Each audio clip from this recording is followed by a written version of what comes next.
Los primeros registros del uso de una herramienta para transporte de tinta fueron identificados en la pintura rupestre, en la era paleolítica, también llamada arte parietal. Según la historia, el primer recurso fue un paliatroque de carbón con grasa animal.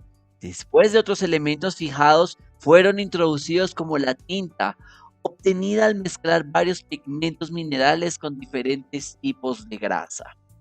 Los colores obtenidos eran el ocre amarillo, ocre rojo y negro. En estas se utilizan los dedos, plumas de diversas aves, paliatroques con puntas, una especie de burril de piedra y además un haz de muslo. La irregularidad de los superficiales como artistas, orificios, canales, ayudaba a dar la expresión y las formas. Algunas informaciones aparecen en el siglo XV en Europa con la pintura del fresco y falso fresco, en el que se menciona un tipo de pincel llamado pitua, elaborado con los pelos suaves de animal de tamaño de palma de la mano del pintor, usado para suavizar la textura de la piel humana. También se desarrollaron otros tamaños diferentes y con forma redonda con los pelos atados en varetas de madera. En el oriente se encuentra un registro denominado pincel de Tokuhashi en el feudo de Tokio, Japón, utilizado para la caligrafía y pinturas ornamentales. Fueron elaborados estos con palos de bambú, férula de tamaño de pluma y pelos suaves de animales. En Europa, en las primeras décadas del siglo XIX, algunas informaciones identifican el uso del pincel plano, que viene a sumarse ya conocido con el pincel redondo. Todavía en el siglo XIX, con el surgimiento de la máquina fotográfica, algunos artistas perseguían una diferencia para sus pinturas. Combatían completamente lo visual con las pinceladas expresivas y al mismo tiempo usaban las fotografías como referencia para sus pinturas. Tiene entonces la pintura gestual, la pintura que da inicio al contacto con la naturaleza, y una pintura también llamada a la prima. Ese estilo moderno de pintura exigía del artista una mayor intimidad con sus herramientas de trabajo, el tipo de tinta, los colores y el pincel. En cada gesto de la pincelada quedaba impreso el sentimiento del artista con su óptica del color y de las formas. La pintura adquirió velocidad. Era el llamado impresionismo. En este momento de la historia del arte, el pincel pasó a ser una herramienta de gran importancia. Algunos artistas fabricaban sus propios pinceles con formas adecuadas a sus pinceladas. Cada nueva forma del pincel era identificada con el nombre del artista que lo había creado.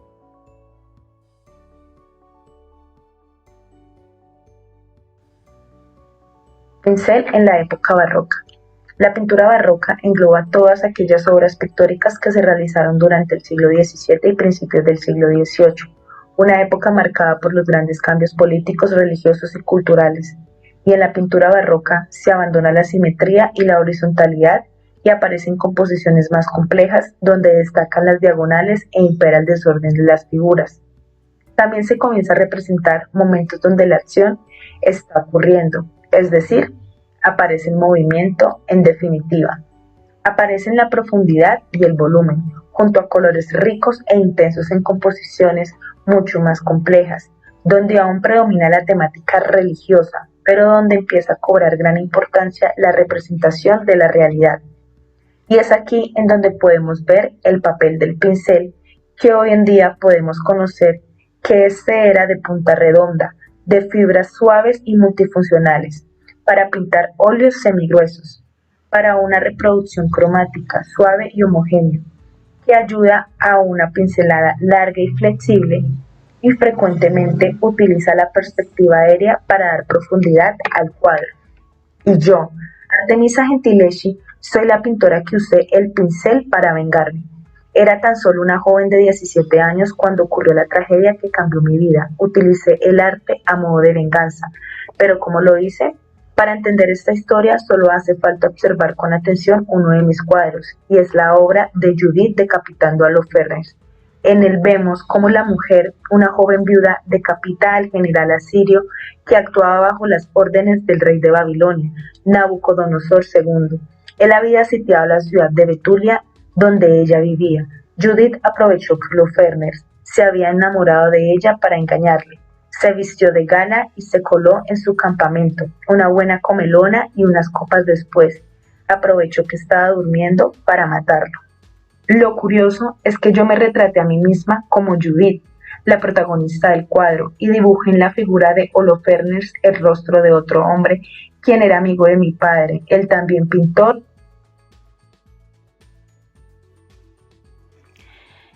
Hola, mi nombre es Frida Kahlo. Nací el 6 de julio en Coyoacán de 1907. Algo que me marcó en 1913 fue un ataque de poliomielitis que afectó permanentemente el uso de mi pierna derecha. Algo que me representa es la exploración de la identidad propia, pues los autorretratos. La obligada postración que sufrí me induce a investigar mi propia persona, mi cuerpo y mi identidad. Con espejos sobre mi cama me permito comenzar mi famosísima serie de autorretratos realizados a lo largo de toda mi vida. Las obras muestran el retrato de una mujer de intensa mirada. Con el tiempo, los autorretratos reflejarían también emociones descarnadas, sufrimientos, pasiones y deseos. Estas obras me convierten en objeto de deseo para el movimiento surrealista liderado por André Breton, pero siempre dije que el surrealismo no corresponde a mi arte. Yo no pinto sueños o pesadillas, sino mi realidad, ¿sí? Mi propia vida. Mi gran tragedia fue no poder tener hijos. Nunca fui feminista. Yo solo me preocupaba por mi cuerpo y por los abortos que tuve. En 1926 comienzo a pintar durante mi convalecencia y es ahí cuando la pintura, el arte y mis vivencias cambian por completo mi vida.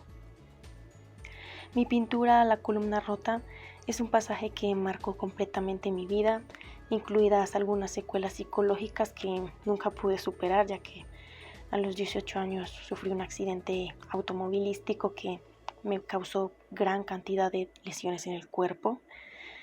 Me pusieron una abrazadera de acero que me amarraba completamente para acomodar mi columna, de ahí mi relación entre el corsé y el sufrimiento. Es de los pocos autorretratos donde muestro emociones en el rostro, ya que pues pueden ver que estoy llorando. Algo que yo tengo muy claro es que nunca pinto sueños o pesadillas, pinto mi propia realidad. Mi dolor ante la incapacidad de la maternidad lo plasmo en mi cuadro Hospital Henry Ford en 1932, en el cual se aprecia un bebé y varios objetos como un hueso pélvico y una máquina esparcidos en una cama de hospital donde yace mientras sufre un aborto.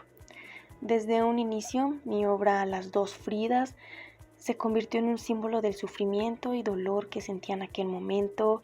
Recuerdo en aquel 1939, al divorciarme de Diego Rivera, el que siempre consideré mi gran amor. De ahí se debe la gran pasión que le imprimí a este cuadro en el que represento pues mi dualidad. Se puede ver la Frida fuerte e independiente con la otra que está lastimada y llena de miedos. Y entonces pues es ahí cuando la pintura y el arte cambian por completo mi vida de sufrimiento y dolor y lo convierte en algo pues diferente. En el siglo XX, la fabricación evolucionó con el uso de los filamentos sintéticos, debido a la exploración de nuevas formas para las puntas de los pinceles y tanto otros accesorios artísticos. Esa evolución fue paralela a la de la tinta a base de agua. Hoy, el pincel es una herramienta de trabajo con especificaciones técnicas y uso de mantenimiento, con una gran variedad de formas. Los pinceles amplían los recursos para la pintura de todos tipos de técnicas, proyectados como extensión de la mano. Encontramos diferentes tamaños de mangos para adecuarse a la distancia necesaria para la superficie que será pintada. La forma define el trazo y la pincelada que busca el artista. La composición de la punta, pelos, cerdas, filamentos sintéticos define el uso del tipo de tinta que se usará en la superficie que se va a pintar. Los pelos y las cerdas de origen animal solo se utilizan dentro de las normas rígidas de la perseveración de las especies.